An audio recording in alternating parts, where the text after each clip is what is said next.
I want to call to order the Public Safety Committee meeting for July of Rutherford County. At this time, we'll ask for the approval of our minutes from our Vice Chairman, who isn't here this evening, as I see his space is open.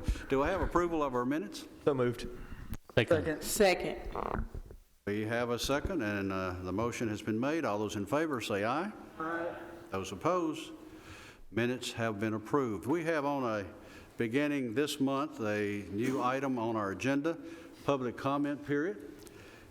We have not received any request for comments, so we'll move right on into our business at this time. Beginning first with item 3, a forensic center, and I'm going to pass the gavel over to our mayor.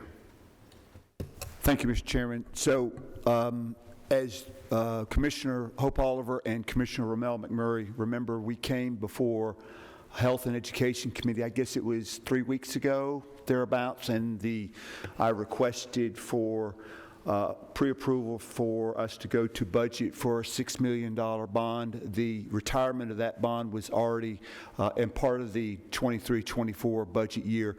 Since that time, unfortunately and quite unexpectedly, the state declined or denied the match. It was disappointing, to say the least, and quite honestly unforeseen, because all the conversations that I had had with the administration, the lobbyists had had with the administration, we had had with members of the FSEG committee, was that there wouldn't be an issue with the $16 million match to the $8 million that Rutherford County was going to put forward to this very much needed facility in Rutherford County. As a reminder, the state of Tennessee hasn't had a new forensic center in over 20 years.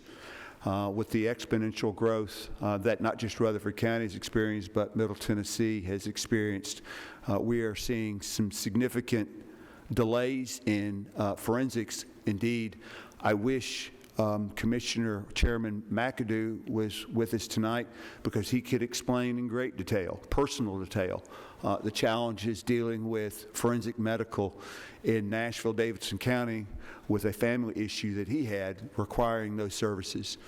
I can also assure you that our law enforcement officers and Denise Martin, Brian Gaither, Director of EMS, can share with you some horror stories as it relates to the overcapacity of that facility based on the needs and the footprint. When we were declined the match from the state,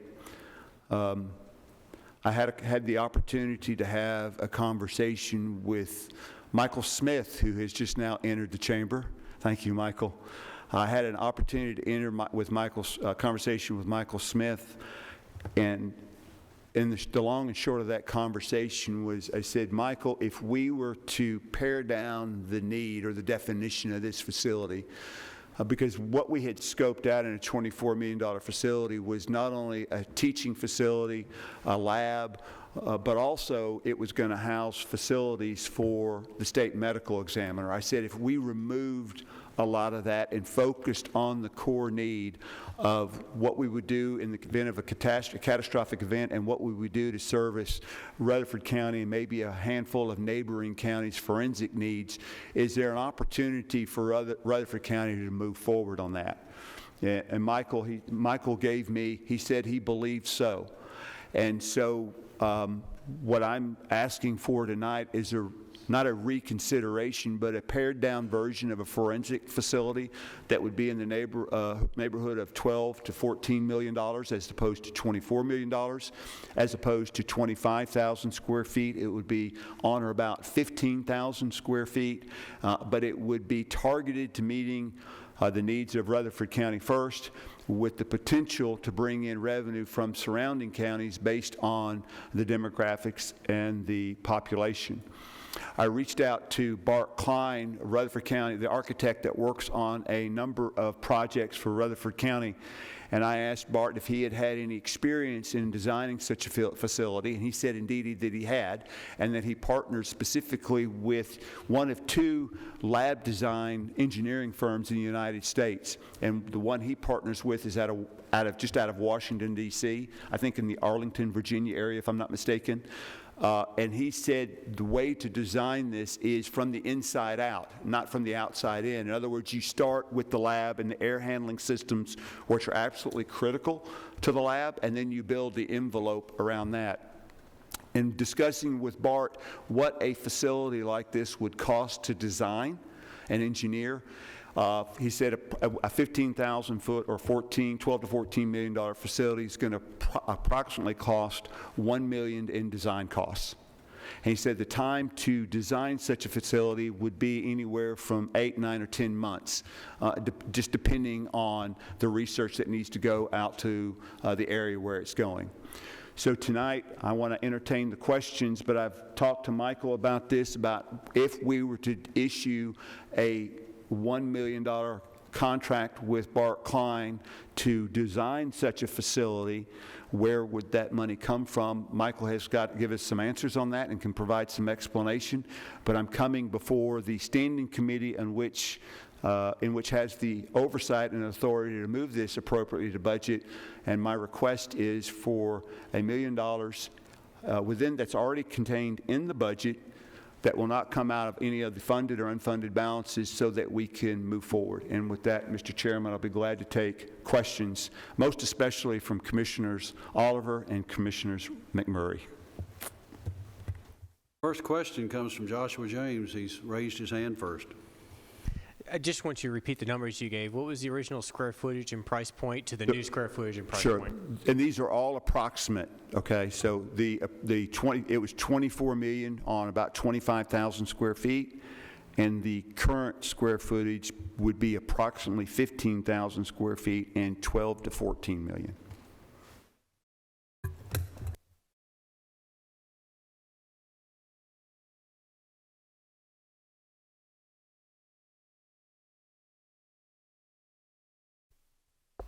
Mr. Chairman. Commissioner McMurray. Maybe I missed it. Was there a reason why we were denied? Did they give an exact reason? When I called and talked to the senior advisor who is facilitating the agenda, I was told we were not on the agenda. I was not given an explanation for why.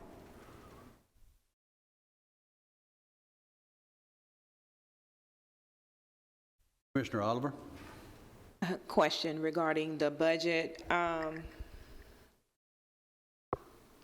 previously, it was $6 million that was going to be going to the bond market. Is that correct? Yes, ma'am.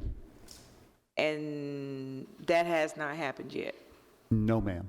Okay, and so in order to do this pared down version, which would be about 12 to 14 million, we would need $1 million design fee. Yes, ma'am. And that is, did you say that's already budgeted? So I'm gonna ask Michael Smith to explain that, because I misspoke a minute ago, and I want him to clarify where I misspoke and offer the appropriate account. Okay, great. So I'm going to back up. I'll cover a couple things that you asked. So just to clarify, this project is not budgeted in the appropriations resolutions that this body passed. Okay, just to clarify that. However, as far as debt service capacity, we did include some money that would allow for debt service capacity to borrow. I was using a number in the $6 million range, estimating for this budget year. That is correct. The mayor, I believe tonight, he came to me asking, what were some options to get the $1 million for design fee, which is very typical. We do that for schools, things like that. And one of the places we do have some money that's in committed fund balance. It's not unassigned fund balance, so it's not the percentage I give y'all every month looking at our fund balance is the unassigned fund balance. That's the one that has the requirements on it. As of right now, we have $4,750,000 sitting in committed fund balance for solid waste for if there was to do an emergency transfer station. And so one of the thought processes was that as we look, if we were to do a transfer station in the future, that we could free up some money there that wouldn't affect our unassigned fund balance, because we'd also budgeted debt service capacity for a transfer station to be built. So that would free up some of that committed fund balance if this body wished, that could go towards the design of a forensic center, per se. That was an option there. And then to clarify, one of the questions that was asked to me was, if we did this pared down version, I believe the mayor asked me, do we have capacity? And the answer would be yes. We would have some capacity, debt service capacity for that going forward. Now, keep in mind, that would be a year, that would be 12 to 18 months before we would need to have bonding or funding total for that project. Does that answer? I know I kind of give a broad picture there. Does that answer your question? Yes, it does. As a follow-up, I'm a proponent because this is a revenue stream, but considering the pared down version of this, has there been any kind of study when you said we'll be looking at maybe partnering with limited counties at this point, what type of revenue this would generate? So currently, Rutherford County is paying, I believe, Brian, $2,300 per autopsy. Is that correct? That is anywhere from $400 to $500 more than other regional forensic centers across the state. And so we would save $2,300 an autopsy just by holding that internally. Our capacity is typically measured by one autopsy per 1,000 population. So currently our population is approximately 375,000 people. So we should be doing about 375 autopsies a year. The capacity for this particular facility would be anywhere from $500,000 to $750,000, and so that excess capacity would be the revenue stream that we could offer surrounding counties, Commissioner Robert, that also are experiencing the same problems and delays out of Nashville that we are. I want to remind this committee that Forensic Medical services 53 counties of the 95 counties in Tennessee. And so there are 5 forensic centers, and they service well over half of the entire population of Tennessee. And that's a challenge in a lot of ways. And so we're trying to meet our challenges first, but if we can create a revenue stream like you've talked about, that's also our goal. Mr. Chairman, Yes. and forgive me, maybe I missed it in there. How many autopsies do you feel like this facility will be able to perform per year? So it depends on the size and the scope. So if at 15,000 square feet, Commissioner Beverly, we anticipate, and this is just, we anticipate a population service of 750,000, so you can assume 750 autopsies a year. But some of that goes to staffing too, I might add, because my understanding is, and there's a limit on what how many autopsies a forensic pathologist can do in a year's time. I believe that number is 240 to 250. So this is going to be somewhat constrained, I might add, by the overhead that this facility brings on board, and so we're going to be very cognizant of that as well. Again, because right now 1.5 forensic pathologists is what's required to meet Rutherford County's needs. Well, if we're going to bring a half a pathologist on board, we might as well bring a whole one on board, and then that other half be the net revenue generated from surrounding counties, if that makes any sense. It does. And what do you anticipate our total annual cost of this facility being per year, including debt service, operating costs, and debt service associated with this? So I do not have those numbers in front of me. We are recalculating the business model, Commissioner Beverly, from the business model that we created, but I can certainly get that to you. Ms. Martin was doing that for us, and quite honestly, my apologies for being unprepared and not being able to provide that for you tonight, but we do have those numbers. things move quickly. I get that. I'm sure that wasn't the answer, or you weren't expecting this answer from the state. No, so. I mean, and quite honestly, I'm not, that's fine. I know we're not playing, I know this is quite an unexpected turn of events, and so I just wanted to bring this before this committee in this regard, because we can certainly answer some of those questions between now and if this moves to budget, then before it went to the full commission, I can have all this information before the full body. And maybe this question's for Michael. When were we anticipating going to bond market, and was this the only thing we were going to bond market on at this time? So depending on the time frame of designing, you would have a couple of opportunities to go to the bond market, and then we have some other flexible options. So I think the first opportunity to go to the bond market would be sometime in the spring. We would piggyback on a potential school's elementary project where they've told us they plan on coming in the spring. That would be our first option if we were going to go to bond market for this. If the schools were ready and we were not, we would have the option to do a bond anticipation note, which is what we currently have out now for the schools. You can do those for, the one we have out now is for 2 years. We won't need this one for 2 years, but you can do one for up to that, so that we could take into account market conditions and things like that. But I think the earliest we would look at going would be to piggyback on a potential schools issue in the spring, is what they've told us. And schools were my next point. I'm not necessarily against this, but I want to see more of a business plan. And just in regards, before we drop $1 million on this, we were looking at we passed a deficit of roughly $6.5 million for our appropriations over revenues this year. Is that?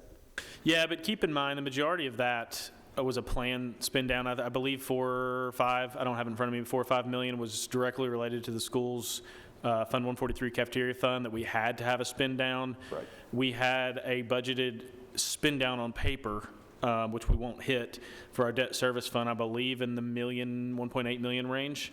So we were, and then our general fund, I believe, had $500,000 in deficit, but that was only because of revenue coming in the previous fiscal year, this one. So really, we had a balanced operating budget, even though it doesn't look that way. Right, and that was kind of my point.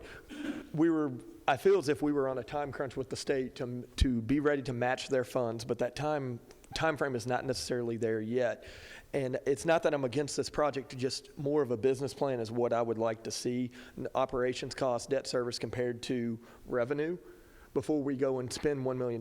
Because you guys, what I'm trying to convey is $6.5 million by not doing this right now is back in our account. We have $148 million coming up for school investment that's going to have to be paid for in debt service. This is a good place to start. And so I just want to see more of an operations cost if we can justify the means and we have some actual hard numbers to begin pursuing this $1 million. I'm all ears, but that's what I want to see before we proceed. That's just me personally. So we are not, the $1 million that we're asking for is already coming out of that which has already been appropriated, funded. It's just in a particular balance that we're moving out of. Michael, let me ask you directly, to what extent does this $1 million appropriation for design adversely impact the budget? Well, let me clarify. This million would not have already been appropriated. It is in committed fund balance. So it would then be appropriated if it went through this body, through budget and the commission. And it would reduce our committed fund balance by $1 million. But that would come out of, right now we have $4,750,000 left for this. The previous commission allocated approximately $5 million for emergency money for a transfer station or a solid waste emergency in the previous year. We've spent $250,000 on the design of the transfer station. And so this money would not affect your unassigned fund balance, but it would raise appropriations by $1 million. And that was kind of my case, is we're still spending $1 million. I would like it when we send this fiscal note over to budget and then to the full commission, the business plan attached to it. And that's just me, and that's the way I feel. You know, that's just the point I wanted to bring up, is $6.5 million going to 12, and then we're asking for $1 million of that now. The business plan is what I'd like to see before we proceed, and then I'm all ears. Mr. James. I'm curious, when did you know or find out that this was a non-starter, that we weren't going to get the state match? Tuesday before the Thursday meeting. So let's see. Gosh, let's see, it was June 26th. No. It wasn't June, it was 13th. Thank you, my days are running. So, yeah, that was the 13th, Commissioner Phillips, on the Thursday? Okay, so I knew on the 11th. I knew the Tuesday before the meeting was scheduled. When I called the administration's office and to find out why we weren't on the agenda. And that's when I was told. Just to clarify, the 11th of last month of June or this month? I'm sorry, no, I found out July 11th. Oh, okay. I'm sorry, when I said June 26th, I misspoke. That was the original meeting date that got delayed. Okay. Let me say something here. As I sit here and look at this panel of commissioners for public safety, I only see 2 alumni of this Public Safety Committee, except for our commission chairman sitting back here. That's Commissioner Serino and myself. The rest of you are new to the commission. And I guess the 2 of us could tell you about when we first heard of a forensic center. First time I heard of a forensic center, I saw the white pages created back during the time of Mayor Burgess. I saw those, and it was from our new ambulance director, department director, Carl Hudgens, where he was the one that drew up those first white pages for Forensic Center. And then today I went back to my files and pulled up Forensic Center and gone back to see what all I have on it. Just so happened on December of 19, I have some information here that was drawn up for a Forensic Center explaining why we need one and the information we have. December 19. At that time, Rutherford County, the information it has here, it looked at the population in 2018 was 324,890. Number of autopsies was 238. Today we have 328 autopsies, I believe is what's going to be reported. On March 13th, 2020, look out here in this audience, I see some individuals that we were suddenly called to come here to this courtroom. I see our public safety director sitting back there. That was the first time I'd ever seen him in a full dress suit, because that day he was hired as our new public safety director. That day, emergency call went out due to the fact that Rutherford County had just had its first COVID-19 case. We had everybody here of any importance dealing with public safety, accordance with the government of Rutherford County. The interesting thing of that day was the discussion was about the fact, okay, what is COVID going to do to Rutherford County? And the question I heard in the background back there said, okay, where's our morgue? This come from somebody that's been here all their life. They said, oh, you know where it's at. It's over there at the hospital. So I said, no, it's not there. Well, you know where it's at. It's out there on. And then somebody said, we don't have a morgue. And I don't know how many times I've asked that question in this county to people and say, you know where the morgue's at? We don't have one. County now with getting ready, 370 plus thousand people in Rutherford County? No, we don't. We depended on somebody else all this time. And as I looked through this paperwork and looked at everything that's in here and what we were planning and what we were wanting to do, COVID-19 shut us down right quick. We were going to do a lot of things. We were going to put together a whole education program. We were going to work in the forensic studies right here and try to put something together with the university and do all of this at that time. That didn't happen. We were involved in COVID. That evening, we spent time down here in the mayor's office determining how we do this. How do we make something out of nothing? Now, I may give you too much history because I'm a historian. But that night was the scariest night I've ever seen, because after I got through down there and we talked to counties all over Middle Tennessee, everybody was in the same situation. What do you do with a pandemic? I can remember standing out here with our county attorney and one other individual, quite younger than I was, and as we stood there, our county attorney looked around and said, you know, they just said in there a percentage of ages and how many will live and how many will die. And he looked around and he said, one of us, after this is over, will not be here. And he looks and stares at me. Well, every Christmas, I send him a Christmas card and saying, I'm still here. Because at my age, I was not supposed to be here from what was predicted to us from the Center of Disease. But I see Carl sitting back here. He put together a program that the state of Tennessee copied, but it was done right here in Rutherford County. Folks, do you know we had a morgue during that time? Did. Hidden out here at Smyrna Airport. When you went in that hangar, if you've ever watched MASH on television, that's what you saw when you walked in that door. It looked like we were filming a MASH program. It was all Army tents inside that hangar getting ready for that situation. Because we were told on a daily basis on how many people in Rutherford County wouldn't make it. And we got close on some days, didn't we, Carl? That we would talk to each other at night about, what are we going to do? And we made it through that.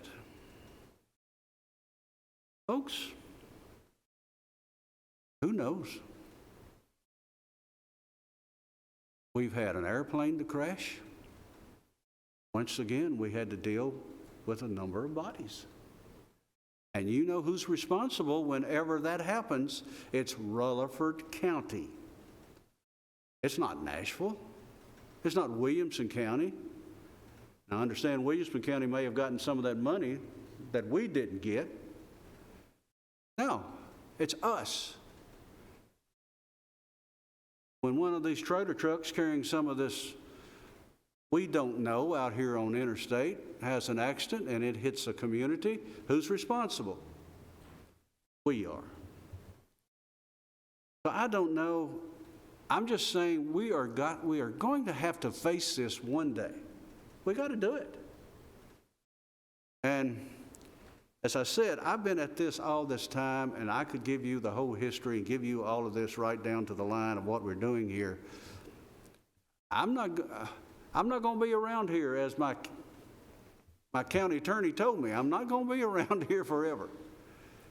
But I would love to see us get into this and get going that direction.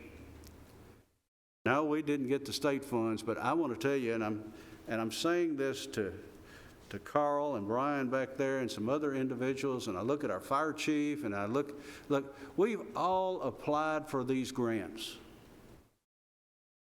And you know, if we were children at Christmas expecting what Santa Claus would bring us, we would be the saddest children in Toy Town.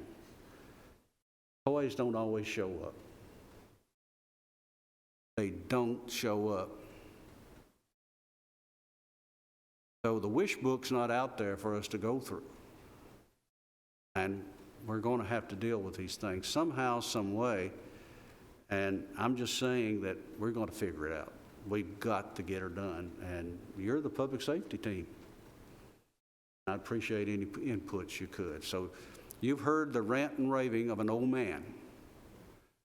Old man, you know, somehow, some way, that grant got stopped in a matter of 3 days. Think about that. It was on the agenda the week before, and then the next week it wasn't there. So something happened somewhere. I don't know where, but it does no good to worry about that. But, you know, I'm just having to say that there is something we're going to have to figure this out and do what we got to do. I would like to see something happen. So it's up to y'all. Whatever y'all think about and where we want to go. Mr. Chairman, I appreciate the comments, things you just made. I as well work in healthcare for Vanderbilt, so I know the dire need of a forensic science center and what happened back in 2020. I'm not against this as well, but I too would like to see the operational cost and things like that. Quick question, the lobbyists that we hired, they had nothing to do with this, right? They helped us out tremendously. Okay. Specifically, Will Denami worked tirelessly on this particular effort. So yes, he did. He helped us out a lot. So that's a concern of mine. If the lobbyist does not know we weren't on the agenda for this grant money. Is that correct? No, sir. Is that not correct? No, that's not exactly correct. Okay. The information, the anecdotal information we were getting out of Nashville that was, we are going to be on the agenda. That's what he was told. That's what I was told. It's what members of our delegation were told. So just, there wasn't a single point of information here. So we were told we were going to be on the agenda.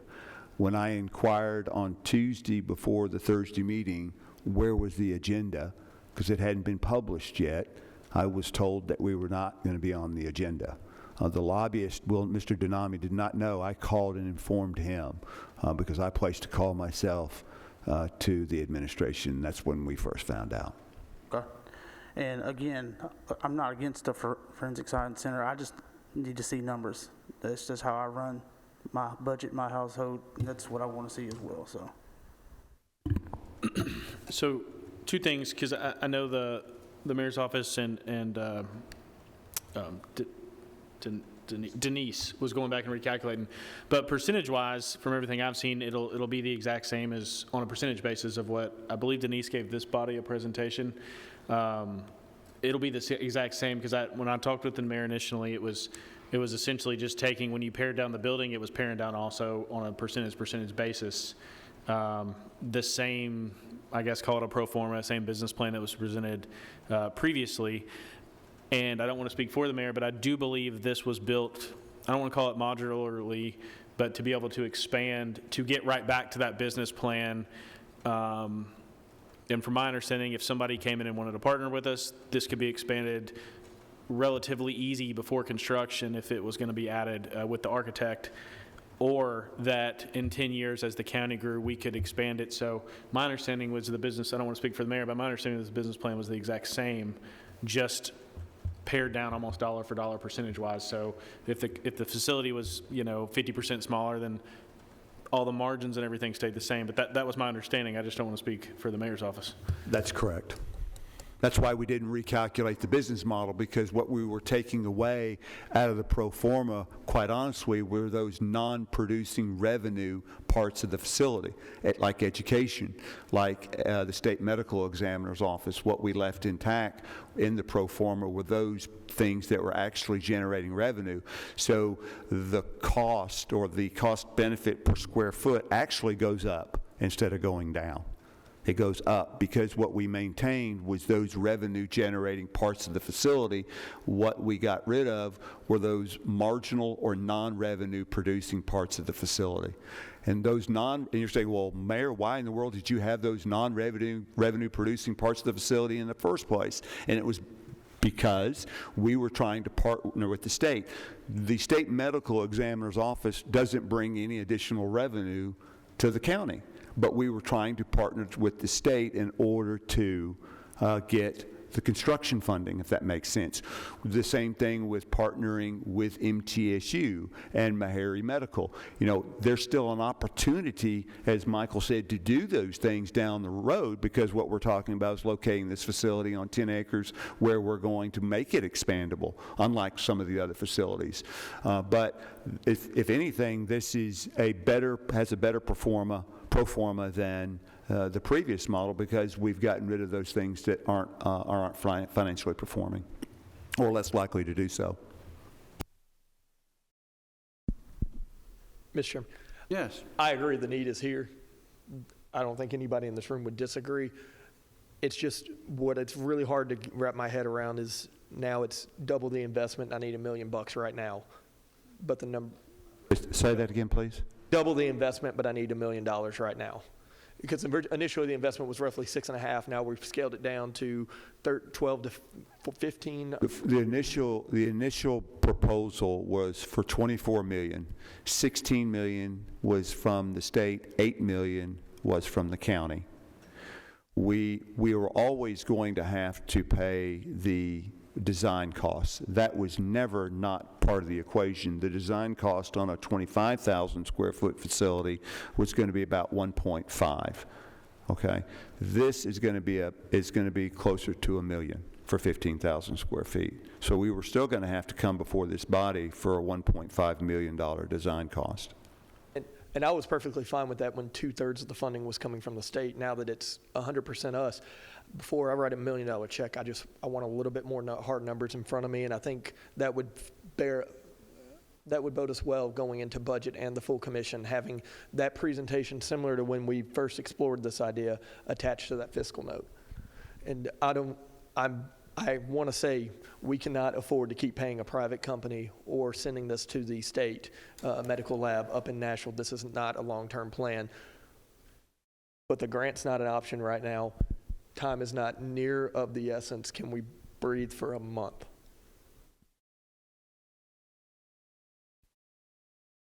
Mr. Chairman, Yes. with all due respect, I appreciate your history, but granted, I've only been here for coming on my first year, completion of my first year, but I've been a member of the county for 40 plus years. And I've seen this body and other bodies come before us and so on that have kind of just overspent us to the point to where what we did last month was such a hefty lift on the tax burden for the residents. I'm looking at it, everything across the board is saying that the biggest problem we're having is we're appropriating too much money, and the very first thing we do when we get back after making such a high increase is to want to appropriate more when there is no sense of urgency to do this at this point. Before we had the sense of urgency trying to get 3/4 of the grant from the state to get the grant in time. Now that's not even being considered, and we're looking at it saying what we want, what we need. It's more of a want than a realistic need. We have the ability to get it done. It's not ideal. It's expensive. It is what it is, but it's more of a want. Right now, we need to focus on getting our debt-to-income ratio back truly under control and stop trying to do things like take money off what we've already set aside for the transfer station just to fund the architecture or the design of this facility, in my opinion. And it's very, very nice to see that the other new faces along with me are asking that we just see a realistic business plan to see how it can truly be revenue generating, to see what we can do. Are we at the best location now that we're on? Or is the size going to be the right size? Is it too big or too small at this point? These other questions that need more filling out for us. So with that, I'd like to make a motion that we not go forward with this and wait for it to the proper homework to be done on it to come back to us. We have a motion. Do we have a second? Second. We have a motion, a second. Further discussion? Regarding my colleague's motion, could you restate the motion for me, sir? That we not proceed forward with the funding of the architectural design and allow them to have time to come back with an actual business plan with the actual number of square feet, the et cetera, the criteria that we would need, so then we would know what we're actually going to apply to design. Are you willing to amend that to put a time stamp on it? What do you have in mind?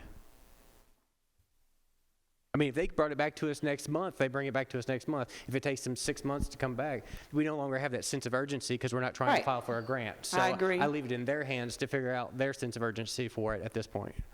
So you just leave it up to them? Okay, I see If you what have you're a saying. recommendation, I'm happy to hear it.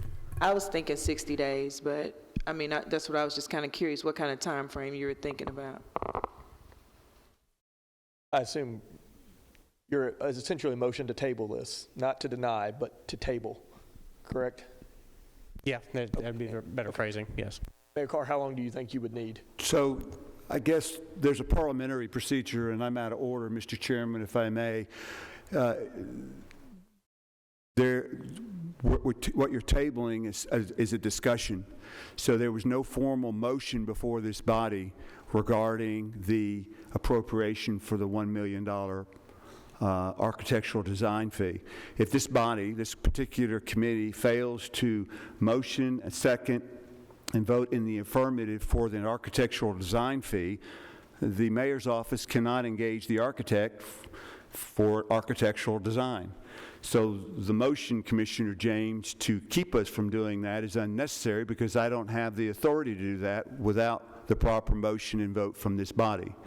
So there's nothing to table because there's no affirmative motion before this body. As a matter of parliamentary procedure, the motion and the second before the body are unnecessary because I cannot proceed without a motion and a second to spend the money. And so since there has been no motion made and no second and no subsequent vote for authority to go to Budget Committee, which would then go to the full commission, I have no authority. Well, with that, then with parliamentary procedure, then I'd have to say, for lack of enough sufficient information, move to deny.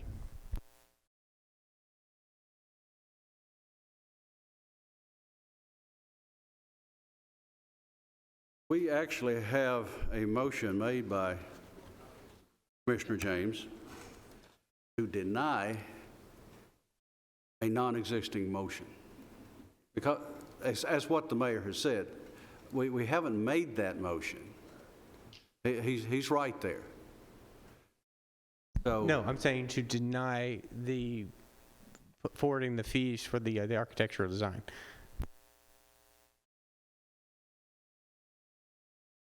I'm going to rule it's not a proper motion at this time. There was already a motion on the floor that was seconded to request an additional information. So you're saying that's a moot motion? Now, he can make a motion to that point. That's what he did, I thought. That was the initial motion, was for more information.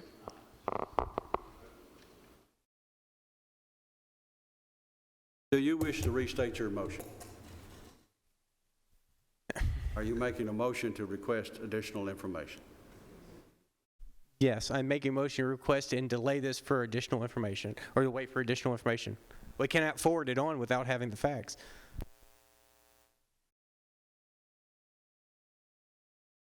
You may. You can make a motion to request additional information. You cannot make a motion to deny because there's been no approval. So you can make a motion for additional information, and I will provide that additional information, which would include but not be limited to the pro forma that you've requested, and then we would bring that at the next public safety meeting for your consideration. But since there is no affirmative to move forward without an actual vote, there's nothing to deny. Okay, then I will make the motion, and take my colleague's suggestion of 60 days to come back with the appropriate information that we've stated numerous times now to have. How do you want it worded? Well, Mr. Chairman, maybe we need a little bit of wisdom here. Give us some. You have to have the second to that right there. Do we have a second? By all means, go ahead. Do we have a second to his motion? Second it.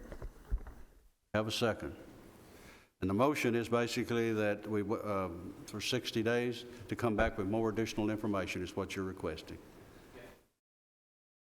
Mr. Chairman, Yeah. if it please, Mayor Carr, how long do you need?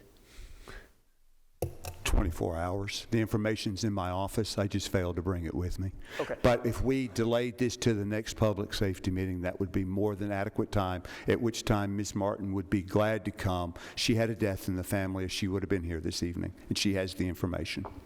Commissioner James, I'll amend it to. hold on. Would you be willing to amend your motion to table discussion until the next public safety meeting at the request we get more information? Yes. Wait a minute. You've already got a motion, you got a You already second have over a here to do motion and this. but second on the floor. There's You already have to motion and withdraw, second. you have to withdraw the motion and You start all can over. withdraw your motion. Basically, you wouldn't even have to have a motion right here. You basically give the mayor the opportunity to do as he's requested. To return with the information at our next public safety meeting. Yes, so moved. I would withdraw my original motion and That would be a general agreement between the commissioners. To withdraw or? Or he's already said he would withdraw his motion. Right. Would you withdraw your second? I would, think that, or you withdraw your second, floor is clear. or it's clear? I make a motion, we table discussion till the next public safety meeting on this matter. Okay, second. we got a second. Call the roll.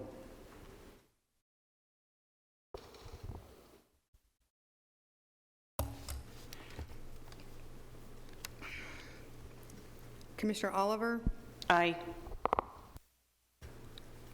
Commissioner Beverly, Yes. Yes. Commissioner Sereno, I would say no. Commissioner James, Yes. Commissioner McMurray, Yes. Chairman Reed. No.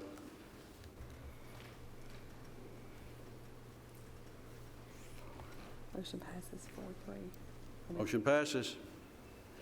Mayor, we ask that you'll return at our next public safety meeting for your information. All right, emergency medical service report, Brian Gaither.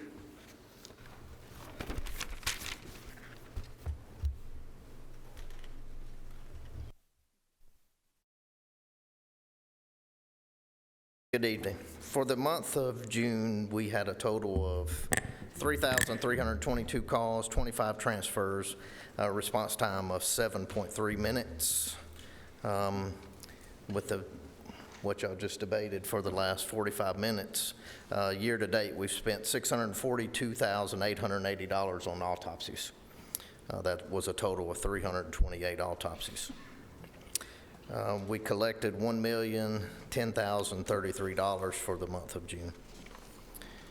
The next page is some classes we had and some medical standby events. The non-emergency division did a total of 517 calls, collected $139,355. And then some thank you notes in the back, and that's my report. Questions or comments, commissioners? Quick question, sir, please. What's our average response time? Is that something that is that data that's collected? Yeah, so and it varies from month to month, but for the month of June, it was 7 minutes, 0.3 seconds, and that's, I don't know what that rounds out to. We do it in the 0.3, so it's somewhere 7 minutes and 20 seconds or something like that, and that takes into account all 3,322 calls. So some are lower, some are more. Is that something that could be included in your report? It is. That's what I was looking for. Yeah, the fourth line down. Thank you so much. Other questions or comments?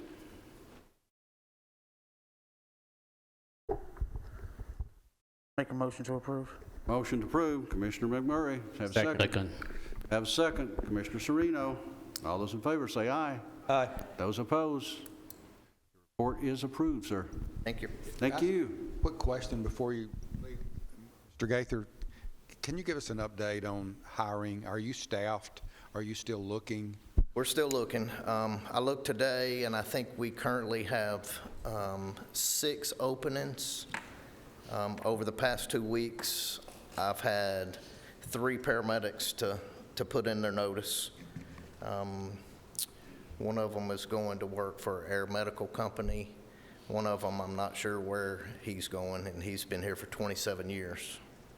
So it's, I mean, this is the paramedic shortage is a nationwide thing.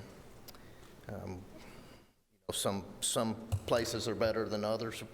One of our neighboring counties is, they're in pretty good shape, but we've also, over the past 5 years, have probably sent in 25 or 30 of our paramedics. So. Thank you. Fire and Rescue Report.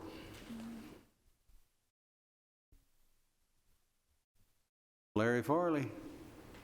Good evening, sir. Good evening. For the month of June, we ran 650 calls. 5 of those were structure fires, 374 medical calls, and 69 MVAs. Year to date, we have ran 3,636 calls. The total countywide is we've had year to date 55 structure fires, 85 brush fires, 47 illegal burns. We've had 4 water rescues, 631 MVAs, 18 of those were extrications, and for a total call volume of 4,508 calls. The next sheet is what I turn in to codes for residential structures that were damaged by fire. The next report is our our fire investigation report and the outcomes to those individual investigations.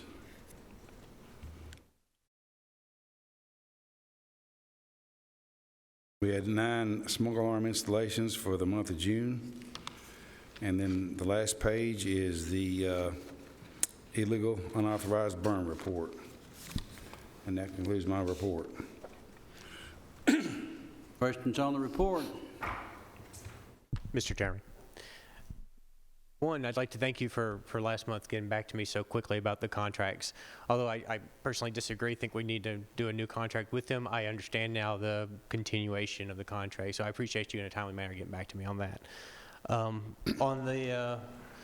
this one report with the all county departments, I'm assuming next month Kittrell will fall off your actual report now that we're done with the year. Well, the reason I leave that on there is because they did run half a year. And so that's the reason I got it lined out like that. I'm just wondering because like now we should be up to date to whether, I was just wondering for cleanup. Neither here nor there on that. Well, I'll take, when we start the new year, I'll take Kittrell off there, but they still ran calls, and that's part of my total. I understand. I was wanting to get in my mind whether you were going to break down for your new firehouses per district or as county wide and just kind of merge into that number that way. That's kind of. Are you saying you want each individual station, what the calls are per station? No, when I saw it on there, I was. That's what the question popped in my head was asking you if that was going to fall off or if that's kind of the line you're going to go with. Well, Kittrell will at the end of the year, but I just left it on there to show what calls they did run as part of our grand total. Yeah. And plus the calls we ran since we've taken over Kittrell is in the total for the second sheet, well, actually the first sheet showing our grant total of calls we ran for June. So what we run out of Kittrell was involved in that number.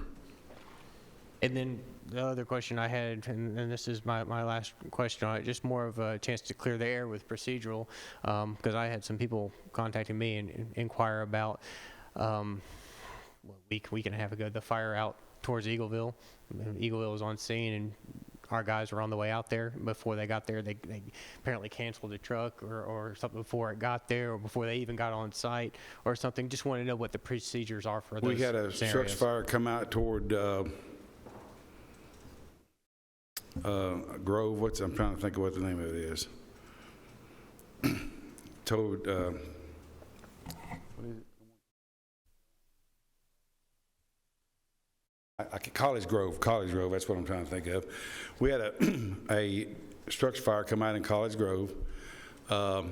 Eagle got on the scene, one man on the truck. He pulled up. It's customary when you go to a structure fire that the commander or first person on the scene does a 360, goes all the way around the building. He pulled up in the driveway. He didn't see anything. He was the only man on the truck. He told everybody to cancel. There was no fire. And by the time he got that out of his mouth, the Eagle police chief went around back, and he said the back of the house is on fire. So we never canceled. We just kept going. And we got on the scene, and we instructed them to never cancel any cancels when we're coming that far, when you're the only man on the truck and you're the only one on the scene. So he basically failed to do a 360 around the house, told everybody to cancel when the back of the house was on fire. So that's what happened.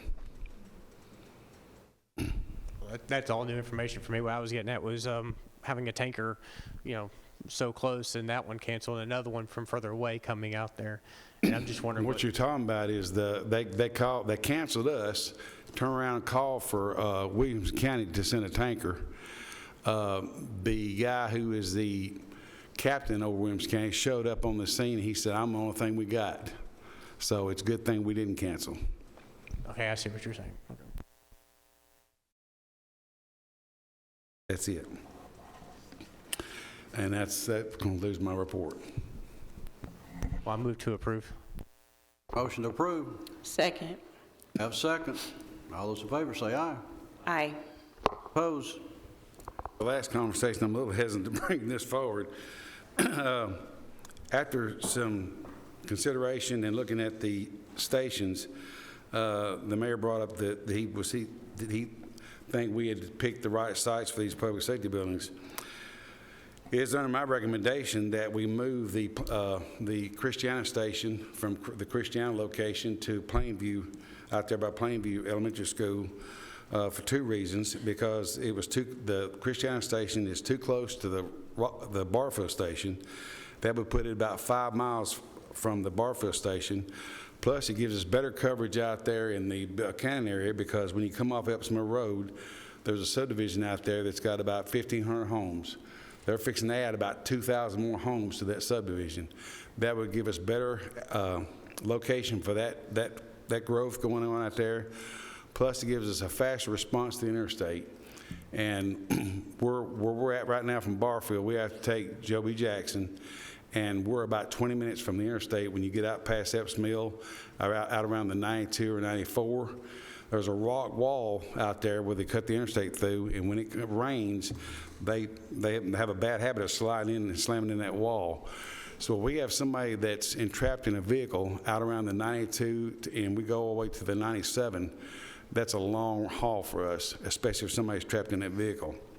So my suggestion to Mayor Carr, with the approval of Brian Gaither and Chris Clark, was to move that station from the Christiana location to the Plainview location. And there'd probably be some extra costs as far as new site engineering drawings, but other than that, that'd be the only holdback. But I do think as we look forward, if we move forward, we'd be a better location with the growth that we're expecting to have out that way, and would also give us quicker access to those calls on the interstate. I asked for your approval to make that. Hey, John, could you tell me a little bit about it, because that's out your area, kind of where it was going to where it is now? Because I got a vague idea, but I can't really picture. Exit 89, followed out Sledge Road, and you're in that area. From I-24, exit 231 behind Christiana Middle. On Parsons Road, right there behind, off the side road of Christiana Elementary School. So, I'm sorry, continue, I didn't want. That's fine. So, I spoke to Mayor Carr on this, and I tried to get a real perspective. Anytime, or let me back up, when this study was done to place these locations, the University of Tennessee's Center for Us, they pulled data for response times, but they don't generally pull it from that year. They pull it from the full year before to get the best picture. So when this was done around 2020, 2021, we're talking about 2019 into 2020 data. That has since changed. Things change. This being in my district, TDOT is investing a significant amount of money for the Buchanan exit, for an industrial corridor. We have a large amount of homes going out there. We have our own fire chief saying, I'm going out there more and more and more, and it's taking me a very long time. Having driven one of the ambulances, they drive like a tank. There's no getting there quick. I will say I'm for this because I feel like it is better prepared for where I see my district going and the investment from the state and better allocation of resources. Hearing from the school system, to them, it works out better because they had just put the gravel lot down at Christiana Middle for overflow parking and they were about to lose it. Mayor Carr can probably touch on the cost of this and where he plans to pull this because it doesn't seem like it's going to have a very large impact on this project. But if we don't do this right now, I'm afraid in 4 years, we're going to see growth out there and Chief Farley's going to come up and say, I need a fire hall. So if that's the plan I anticipate us going, with the growth I see in my district, I would rather pay that bill now, knowing that we have 2 other stations on the south side of District 6 that can be utilized. But if we build on the south side of District 6, instead of going over off exit 89, there's no structure for us to use. There's a backup plan if we change the locations, whereas right now, there's no backup plan. Give you an example, when they built Rockville Middle School and they built Rockville High School, Commissioner Pettis-Reed told me, he said, get ready, it's going to explode out there. And as you drive out Rockville, when they build a school, you build a school and they will come. And to what you're referring to is that CTAS did a study about where the major fires were. They didn't really determine where the station should be, but because of the expensive cost of land, we decided to build on school property, and the school authorities like that because therefore they got SROs in the school that gives also an ambulance and a fire truck there close to the school. So that's the reason we picked those locations, because we didn't have to buy land. Mayor Carr? So, Chief Farley is correct, and Commissioner Beverly are absolutely correct in the assertion that we're getting an increasing number of calls on the I-24 corridor. We do not have, with our current placement and/or proposed placement for public safety buildings, quick access to the I-24 corridor. This would provide us the quickest access to the I-24 corridor. I have spoken to Dr. Sullivan, and Dr. Sullivan agrees that for the school purposes, this is actually a better location than the Christiana location, and they have agreed that they would be glad to participate in providing 3 acres, probably on the corner of, is it Otter Creek Lane? Is that the name of it? Otter Creek and Sledge Road right on the corner. And Sledge Road. So the additional cost in pre-site and planning and surveying would be anywhere from $50,000 to $100,000. Well, Commissioner Beverly, I'd counter your argument. I can see the need for it out there. I can respect the value of the need of it, but I would counter that's another way that existing residents are paying for growth, having to move away from what they were expecting right down their backyard to, way over by the... Well, generally what you want to do when you build stations, you want to build them with at least 5 miles apart, because ISO, if you have a home that's more than 5 miles to a station, then the ISO rating goes way up. Of course, it's depending on if the house is within 1,000 foot of a hydrant and 5 miles of a station. Anything over 5 miles is a class 10, and the insurance goes through the roof.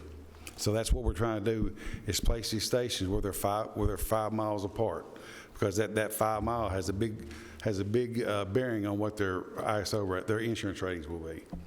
Well, their insurance is a piece of the puzzle for sure, but in my mind, it's more, I'm not worried about their insurance rating. I'm more worried about, the time it takes to get to their potential structure fire or situation like that. And the ones that are where it was originally going, that are all those neighborhoods and the homes and communities out there that are now having to wait the extra lag time to come back the other way. Barfield is within seconds of that territory now. Barfield's responding out there now because they're within that 5 miles.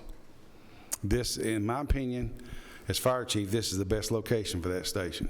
And I'm relying heavily on your opinion for it. I'm just being the devil's advocate for the ones who are now having that extra length of time from the original point.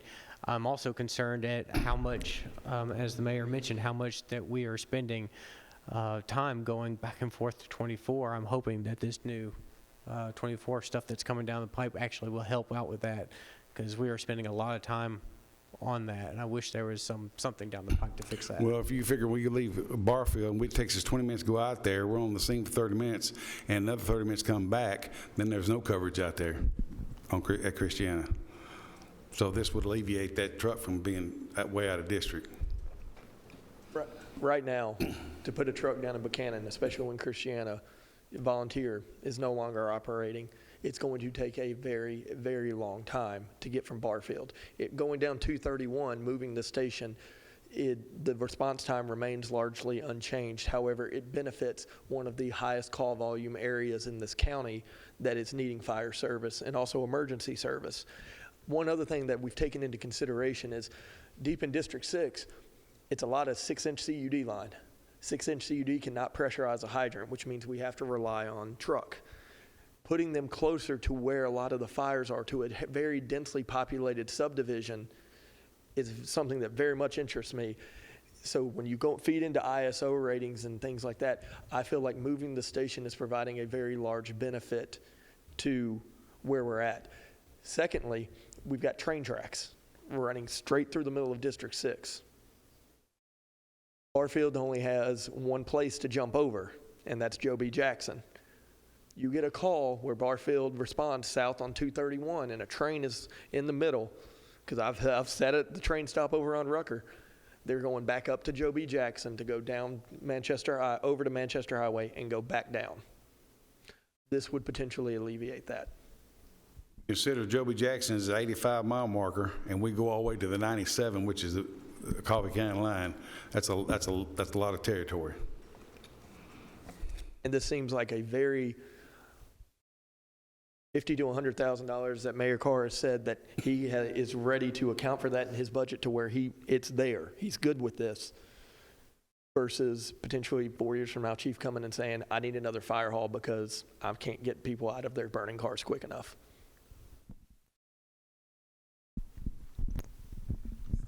Chairman. We do change orders all the time that's a little bit more expensive than what we had planned, and we could kind of look at this as something similar to that. Just one quick question. The Christiana project was right on 231. Yeah, it's right there. It's just right off of 231 right there on Parsons. Very accessible to a major thoroughfare for us. The Plainview property is off a little bit. Does that cause you any pause at all? No, sir, because it's kind of right there off Sledge Road, and Commissioner Beverly can tell you, you take a right off Plainview, go right down, hit Sledge Road, and you're right there at Epps Mill. I mean, just right on top of it. So within seconds? Yes, sir. They will get to the interstate faster from that location than they do from Barfield. Mr. Chairman, Commissioner Oliver. I'd like to move to accept Chief Farley's recommendation in moving the public safety building Plainview. from Christiana to Plainview area. Thank you, and I'd like to second. We have the motion made, and we have a second from the District 6 Commissioner. Further discussion? Please call the roll.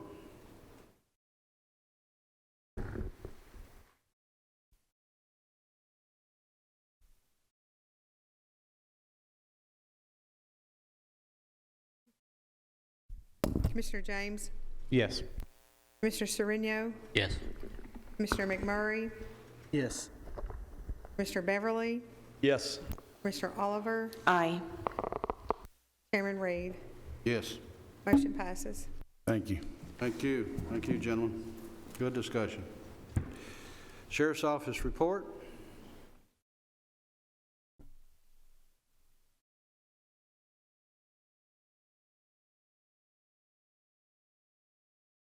Good evening, Captain. Captain, I'm going to ask you to introduce yourself to some of these guys right here. He got to be the fill-in tonight. A lot of the sheriff and his posse had to go to another meeting tonight, so he's taking care of it tonight. But this guy right here, he was one of your beginners of our SRO program here, so I'm going to let him introduce himself to you. Yeah, so I am not Mike Fitzhugh. As y'all can tell, we don't look too much alike. So, been with the Sheriff's Office since 1993, so I celebrated my 30th anniversary July 12 of this year. So it was, it's amazing that I actually showed up tonight, so I don't really have to. Anyway, see, just making sure y'all are paying attention back there. Barry Hendrickson? Yes, ma'am. Started in patrol, then went to the SRO division, courthouse briefly. I'm a task force officer with the U.S. Marshals and currently supervise maintenance, fleet, warrants and records, and evidence. So one of the things that I was told to tell y'all tonight was how many people that we have locked up right now, and any other questions you have, I'll try to answer them, but if not, you know, I'm pretty good at making stuff up too. So the final count as of 1,500 hours on today's date was 722. And the total capacity for the Sheriff's Department is around 958. Talk about, just let me know what that is. And Any questions? Yes, sir, I have a quick question. In regards to school resource officers, are we at the point where when school starts next month, every school will have a school resource officer? I was told by Captain Harrison at the end of last week that this will be the first year in a long time that they will have an SRO in every school in the county. Because of staffing, some of them double up and they might not all have two like they're supposed to, but he told me when we were in a comm staff meeting that every school this year should have an SRO in it. Thank you. That's good to know, because this time last year we were at 9, and to know that we're down to every school, it's a major accomplishment. So I appreciate They did good and found some good quality applicants out there, so he's pretty excited about this upcoming year. Thank you. Sir? Yes, sir. Just one, well, a couple of quick questions. On page 2, postal charges, we've already spent half of our budget in 1 month, and I'm assuming that's charging some type of a postage meter, if I'm not mistaken. Is that probably correct? Yes, sir, it is. And we've also had issue with some of the old medicine turn-ins that we've had to find ways to ship that when they can't come pick them up because we don't have any room. And we've noticed lately that the turn-in program's really kind of blown up. We've had to have separate, different schedules made for the hospitals that they come on a separate day because they would overflow anything that we have. So that does have something to do with part of what you're talking about. On that same page, the same type of question, animals and food supplies, data processing supplies, we've spent a good deal of our budget already in a month. Or is that something we need to be concerned about over the next 11 months? Not directly supervising the animal part of it. I do know they depend a lot on donations for that stuff, and I know that there's at least one canine that they've had to retire. So part of that was training the new canine dogs that they just got. They came back from, I think it was 5 weeks in Florida, and then we still are actively training those new dogs at the Sheriff's Department as well. So I don't foresee that being an issue just because of the new animals that we've had to put on the road. Yes, sir. Other questions or approval of the report? I move to approve the report. We have approval? Second. Second. All those in favor say aye. Aye. Opposed? That happened so quickly, I did have a question. But this can be for a future report if you would take this back to your supervisor. I'm just curious because we get a lot of data about the budget.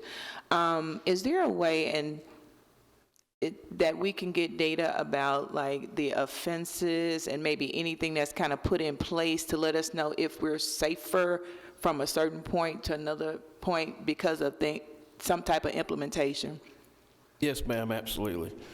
And one of the things that I want y'all to realize too is with the new stops unit,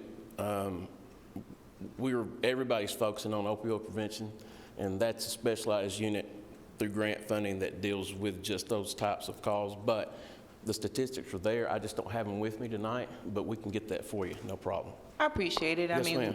we're coming up on our first year, so I'm really kind of getting to where, even though I'm told I ask a lot of questions, but to be able to ask certain questions, so that's just something that I would be interested in learning more about. Okay. We were back there talking a while ago, and I just want to tell you, when we have an officer that does good, I always like to brag on them. This past Saturday evening, I was over in Dixon County at a wedding, and I was sitting there getting ready for the ceremony to begin, and all of a sudden someone taps me on the shoulder, and it happened to be my great niece, and this lady taps me on the shoulder and says, "Are you Uncle Pettis?" And I said, "Yes, I am." I said, "I've just got to tell you something. I was going down 840 last night coming here for the dress rehearsal." And she says, "I have a tire to blow out." And I said, "I had my father with me, and he's on oxygen, and he got out trying to help me do all of this." And all of a sudden, one of your deputies pulls up behind me, Officer Farrell. And he comes up to me, and he said, we had been out west somewhere, and we had a situation with an officer out there that wasn't very nice in what we had to deal with, but said he comes up and said he looks at me and says, "You're headed somewhere very important, aren't you?" He said, "Well, yes, we are." And he said, "I want you to get back in your car, get your father back in the car, and I'm going to take care of your tire and get you back on the road and get you going." He said, "Well, I've never been treated any nicer than what I was from that Rutherford County deputy." And I just like to report those things, and that it's fact of what our officers are doing out there. I know we have a Smyrna officer sitting right here, and I'm sure he does the same things, and we sure appreciate those here in Rutherford County. Sounds like a shout out to me. Well, you just don't dress the proper way when you have a flat tire, evidently, out there. But we do appreciate our officers out there and what they do. Thank you, sir. Take that. All right, pause.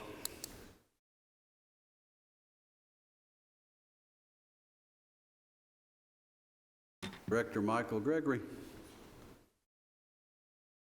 Good evening. For the month of June, we had 444 animals come into the shelter.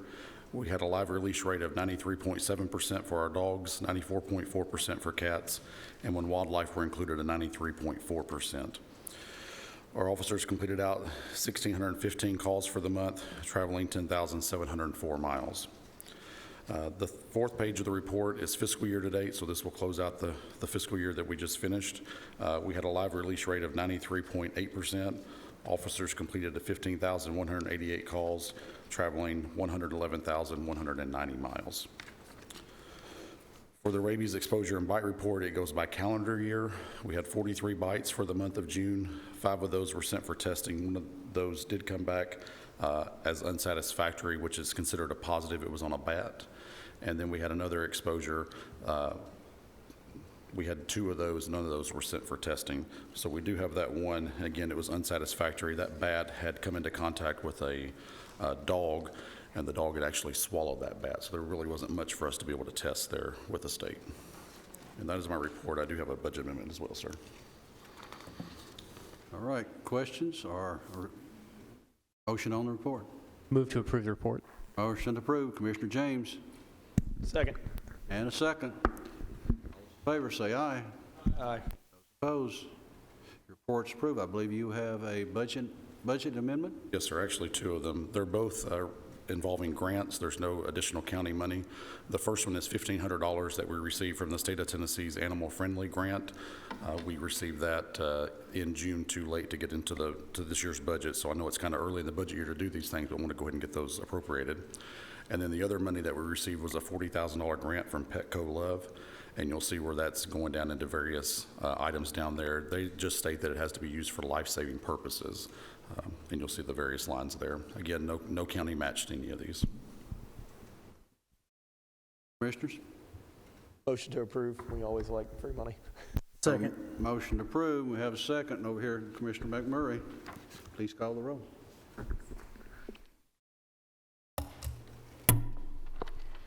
Commissioner James, Yes. Commissioner Sereno, Yes. Commissioner Beverly, Yes. Commissioner McMurray, Yes. Commissioner Oliver, Aye. Chairman Reed. Yes. Motion passes. Thank you, sir. Thank you all. Just one follow-up, Mr. Gregory, before Yes, you sir. leave. Yes, sir. Appreciate you always answering these questions, but how is your staffing going? How are you doing? Well, you've asked me so many times, I finally got smart and made a list. Just for my knowledge, because there's so much that is going on, I want to make sure that I don't accidentally offer a position when I don't have one filled. Right now, we are down a part-time kennel attendant. We are down 2 full-time technicians, so I have basically 5 in-house folks. Within the next 2 weeks, I will have 3. When we get to our officers, I am down 4 positions. So I have 13 total positions there. I have 6 trained officers. I have 1 that's in training, 2 that are starting in the next 2 weeks and trying to fill the others. So we're less than 50% of our officers right now. And the second veterinarian position that we've had open for quite some time remains open. So we've actually just had a thing come through today for a career fair at the UT College of Veterinary Medicine in November that Dr. Dills and I plan to attend to try to recruit a graduate, hopefully next spring, to be able to get that position filled. But officers are where we're really hurting still. Yes, sir. Thank you, sir. Thank you. OSHA report?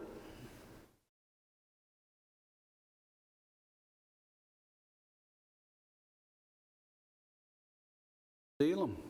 Good evening, sir. Good evening, Commissioners. Chairman Reed. For the month of June 2023, you see incident frequency, a total of 8. For the calendar year, you see 121. OSHA log summary, total recordables 80, lost day claims 11, restricted day claims 52, other recordables 17. On the next page, on-the-job injury claims for 2023, again, is 21, 2022, 85, 2021 is 89. On-the-job injuries incurred dollars, 2023 is $433,000, 2022, $308,000, 2021, $366,000. And on the last page, you have, for the cause of injuries, you have the Board of Ed had 4, County General had 4, Sheriff's Office had 3, and the Correctional Work Center had 1. And that concludes my report, Mr. Chairman. Any questions, comments, or a motion on the report? Motion to approve. Approved. Commissioner McMurray.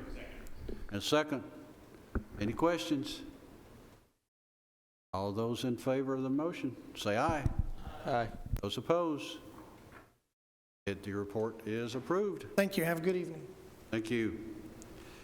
Recovery Court.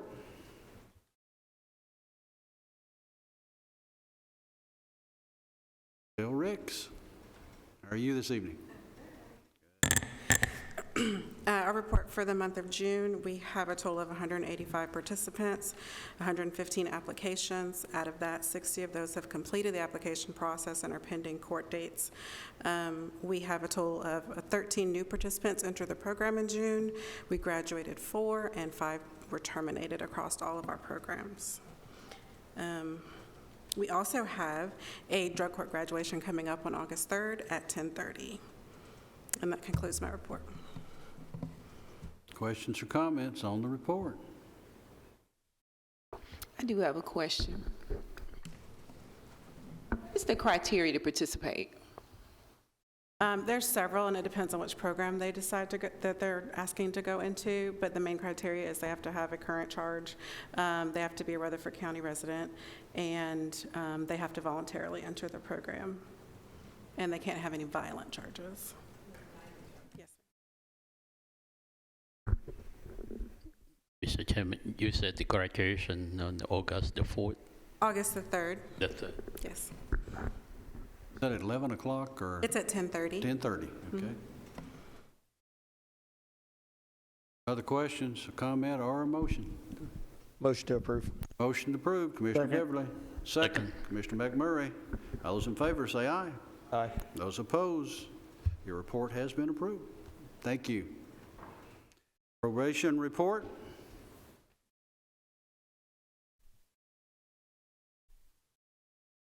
Phillips. Good evening.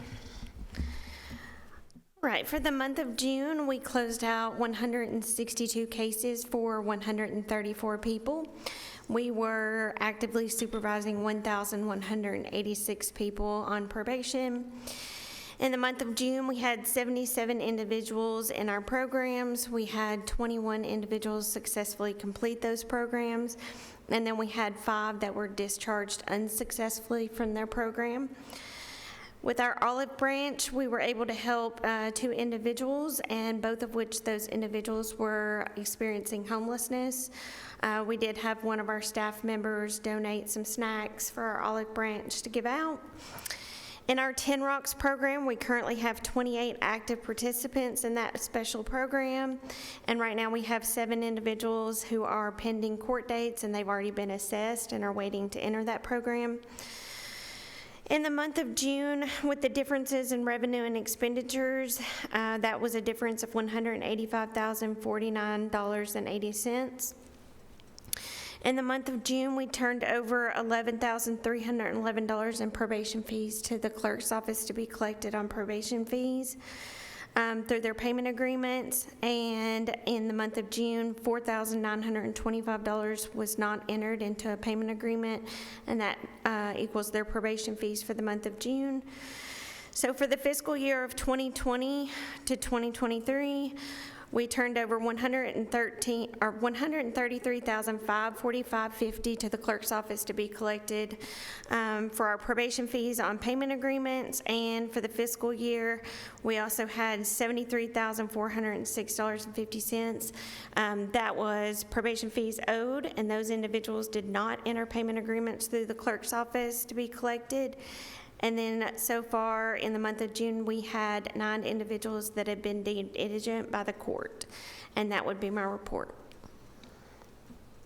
Questions? Make a motion to approve. Motion to approve. Commissioner McMurray. Second. Second. Commissioner Sereno. All those in favor say aye. Aye. Opposed? One quick question before you leave, Ms. Phillips. Yes. Or it's just maybe a statement and an explanation.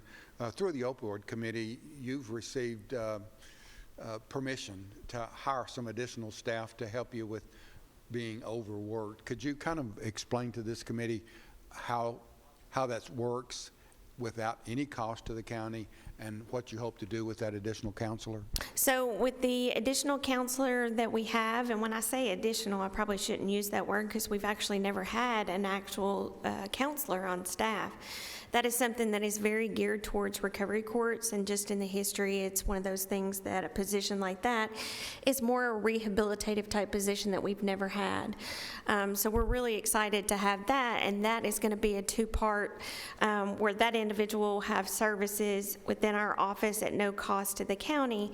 So I presented that to the Rutherford Opioid Board, and then, as you all know, it passed through all the committees and then the full commission. That job is currently posted and just closed. I kept it open for 2 weeks, so I'll start interviews for that. That will be on an annual basis, so that will be something that we're very excited. That individual will have to be a licensed drug and alcohol counselor, and they will be doing individual sessions, and they will be doing group sessions, preferably with a LADAC or a Master of Social Work.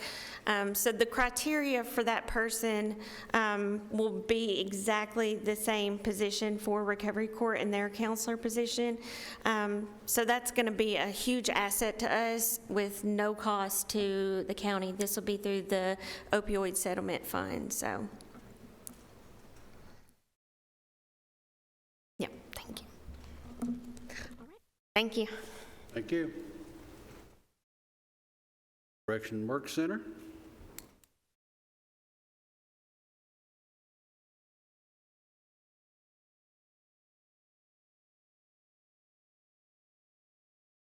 Lieutenant Cope.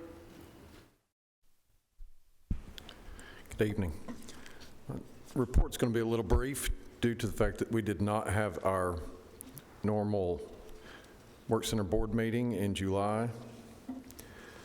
Next on the list will be the work release program statistics, which the program is going very well. Yearly activity report would be next. Our population is staying about the same. Next is the trash collected. County roads, county trash collected at 14,500 pounds, and on state routes, they collected 892 bags. And then the June 2023 worker report shows an estimated savings to the county using inmate labor, $78,144. That concludes my report. Any questions? Mr. Chairman, do you also collect trash out of like our waterways and so forth, some of the creeks, the low-lying creeks? Do you have anybody that does that? As long as it's not on private property and it's within the county, we'll pick it up. How often do you get out? I'm assuming just, the drier months, but how often do you go down toward looking creek beds, or you just kind of do a spot check here and there? It's usually, we have someone who goes out typically daily to look, but a lot of what we depend on comes in from calls in from public. So it's not like they walk up and down creek beds.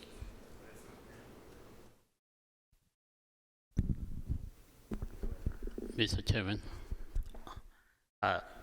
last night I met the two young gentlemen, and they talk very highly of the highways and streets and clean. They said this is a good job. Well, I said you have to thank Superintendent Cope. He's the one who is in charge of that. So that's a very nice report. Yes, sir. I'll make a motion to approve, but I've also got a shout out afterwards. Okay, we got a motion. Second. Have a second. We got a second over here. Commissioner McMurray, all those in favor say aye. Aye. Those opposed? Yes, sir, Commissioner. I came and visited the Correctional Work Center, and I've been to many of the jails in Middle Tennessee or correction facilities and never seen one as clean and well kept as the one we have here. But I saw a few different things. I saw where the men and women stay, or the men, and I saw their transitional housing that they have to work for, in a program that they have to work towards to be a part of, and that brings them back into our society from a correctional facility. It enables them with a skill and a trade, but also a feeling of what it's like to be normal on the outside. Instead of the cold turkey of the door opens and shut, your sentence is over and out you go. But we have a term in policing called broken windows, and that if a neighborhood is taken care of, it brings pride to the people who are there. And I think that applies to Superintendent Cope's facility and his team, that the people there don't want to live in a rough facility. They don't want to live in trash. And they will apply that, I believe, and take those principles outside of that facility. So he does a great job. I want to commend you and your team on that. But I also want to share that Lieutenant Peralta was faced with a pretty difficult task in District 6, getting some trash up, and he worked with some other county departments to make sure it was done. And the citizen who called that in actually witnessed them take care of it and thanked them in person. But I just want to pass along my appreciation to get that done within 2 weeks, or 2 days, I'm sorry. It was taken care of, and we really appreciate the work those guys are doing, both your team and the inmates. Thank you, I appreciate that. It was a great visit. And I wanted to say thank you for having that lieutenant. I always get his name wrong. He said it so fast on the phone when he called me. Peralta. See? And thank him for calling me, giving me a heads up. He was coming out to my neck of the woods to look in there. Took some time to kind of educate me on some of the things that they are doing, and some of the areas that they're looking, and some of the areas that, as much as I've been out in my own backyard, so to speak, I didn't even know some of them were dump sites, even though I go there frequently, just because you guys are on top of it well enough to where it doesn't linger long enough for me to make my circle over there and even notice there's a mattress or a couch, etc. So I wanted to make sure I show gratitude for that, and at the very least, the courtesy heads up. And that allowed me to pass information on to constituents of mine, which led me to the wondering if you did the creek beds, and I didn't know that, so I appreciate that. Thank you.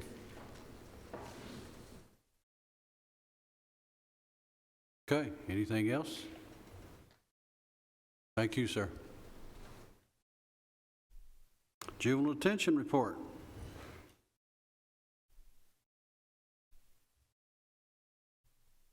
Dan Duke. Good evening. In front of you, you have our June 12th, 2023 board meeting minutes. Additionally, you have our yearly activity report, which is going to be our fiscal year. Most interesting is, excuse me, that the Judicial Commissioner just about hit the 500 for doing juvenile petitions in the Juvenile Detention Center, and the contacts for those young youth that come in with, that are getting released with court dates, and those that are staying is almost around 600 for the year, excuse me. Can answer any questions that you might have. For the year, we averaged about 11% positivity rate for our STDs that we test for. And additionally, you have our facility programming information. And that concludes my report. Heard the report. Any questions, any comments, or a motion? Question, please. Question? What is the purpose of the Juvenile Detention Oversight Board? That may be above my pay grade. There was a time when this department reported to the juvenile court judge. At the last election, they made some changes through steering. There was a private act involved, and they decided to have this department, similarly to the Correctional Work Center, report to a board. And then we start with the board and then proceed through the county commission meetings as we always have. So it's a report to the board as opposed to a judge. Is that what you're telling me? That's the best way I can explain it. Yes, ma'am. Okay. All right. Thank you. Sounds like you're in your pay grade right there. You answered it pretty much on target. Chairman. Yes. Has I guess, is Montgomery County, are they 1 month behind, or is that normal? And forgive me, I don't remember their running balance. Right, so this is not an issue. Usually what happens is we send those bills out maybe the beginning of the second week of the previous month, and then by the time they wrap up getting the checks mailed to us and we get them processed through, it'll be the next meeting when that one will come through. It's generally just that they cross in the mail. Just curious. Yeah. So our total for the year billing was $352,275, with just Montgomery owing to wrap up our fiscal year. Other comments or a motion? I'm going to ask a follow-up question because I'm really just trying to get some clarity. As I stated earlier, coming up on a year, so I'm playing catch-up these last few weeks. The detention board oversees the activities of the detention center. Now, this was in response to issues we've had previously at the judicial level, correct? Your questions may be better answered by the county attorney's office. Okay. But it's my understanding that at the time, the majority of the correctional facilities either were elected, like the sheriff, or reported to a board like the Correctional Work Center. And so they were trying to decide if they wanted the Juvenile Detention Center to report to the mayor, like some of the other public safety departments, or if they wanted us to have a board similar to the Correctional Work Center. And it was something that steering talked about pretty intensely, and then they decided to go with the board. And this is the only detention facility currently in the state of Tennessee that has a board. Right, okay.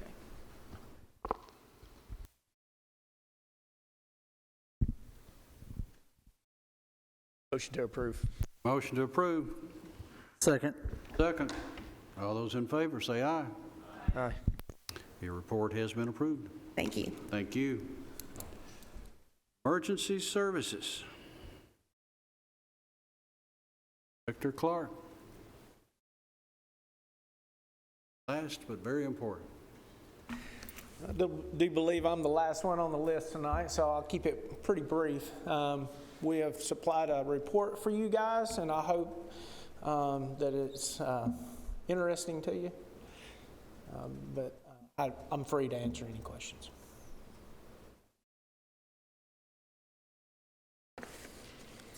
Question on the report.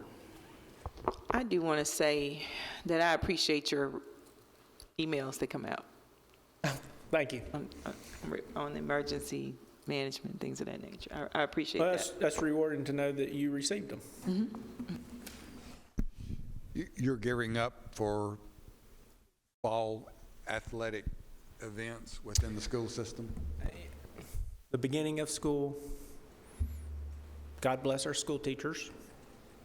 And we're currently, this week, we're actually working with law enforcement on some local law enforcement on some training for schools.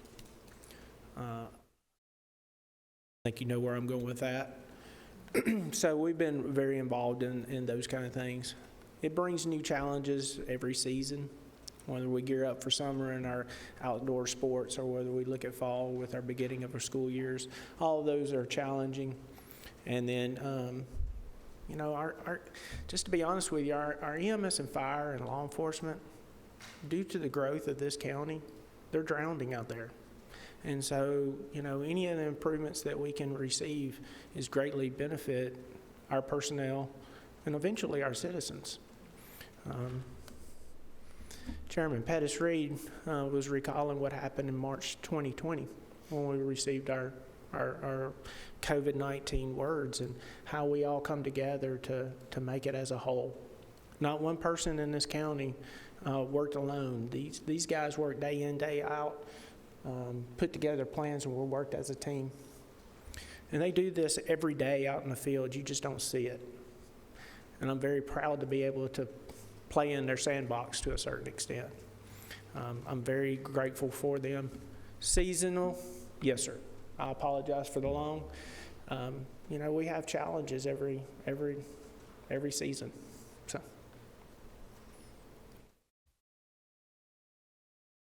Other questions?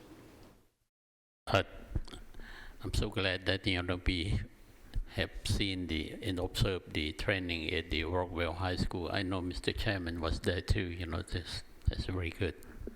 Yeah, our emergency services, unfortunately, with Covenant School shooting, it's never gone away. It kind of kicked it into high gear again. We've had school teachers out here that are very scared and asking questions. You know, however, our public safety is reinforcing that they're reducing the threats and how we do that. And so there's a communication between our teachers and our law enforcement, our fire. And one of the things that I don't know if you guys noticed, that all these public safety centers are around schools. That adds an added layer of security there for not only the parents, but the school teachers too. The reason I'm harping on school teachers, I live with one, and my daughter is one, and so it's refreshing to know that our emergency service, our schools, we work hand in hand together to make the best that we possibly can, the safest we can, and allows our teachers to focus on educating our kids in the back of their minds. They know what to do whenever it happens, if it happens at their school. You mentioned the public safety buildings. We have two that are very, very close to opening. And I'm going to say close to opening. I'm anxious about They're right there. And just to let you know a little bit, we are already meeting on how we're going to have this grand opening. These are going to be community events. These are not just going to be one of those things where you have a ribbon cutting and all the politicians get to say what they want to say and toss their hats in the air and do that sort of thing. No, this is for communities. These are for the families that are located near these centers. These are for the people in Rutherford County to come out and see what we're attempting to do. They're going to be on Sunday afternoons for people to come out and take part in it. We want them to bring the family to see it. We're going to do something new. These will not be ribbon cuttings. These are going to be available for the folks in Rutherford County to come and see a grand opening of their stations.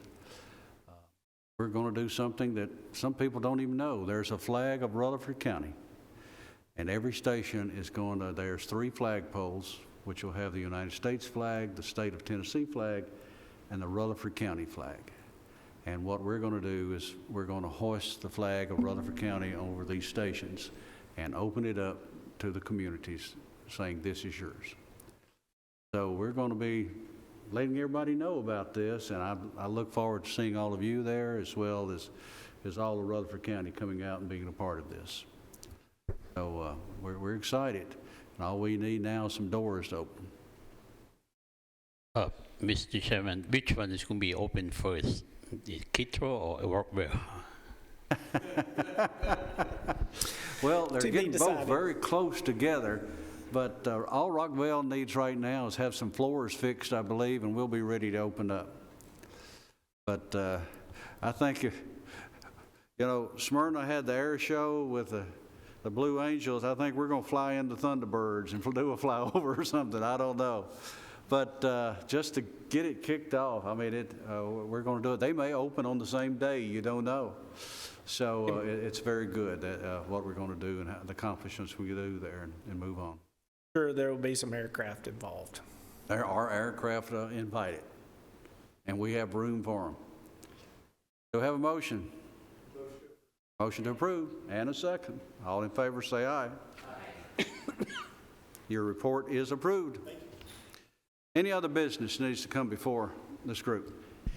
Just want to make one comment for everybody to be safe out there this week. If you know that Rutherford County has several facilities that have the potential by next Tuesday to be on strike. UPS, I'm talking about Teamsters and UPS that's going on. So in your communities, in your areas, just be wary, let people know, be safe out there, because strikes can go either way. And we don't know if it will or will not, but it has the potential to officially go on strike. And also shipments are going to be most likely delayed if that happens. So just for you and constituents to know that these facilities have that potential in that area. Okay. Anything else before I drop the gavel? Mr. Chairman, real quick, I want to make a quick comment to Commissioner Oliver. I noticed earlier you stated that, people tell you that you ask too many questions. You know what? You're doing your job. So ask all the questions every time, because that's what we're here to do. So whenever someone says it, there's a discouragement, you keep doing what you do. Thank you. Just get your emotions out right, the right wording in time. Right.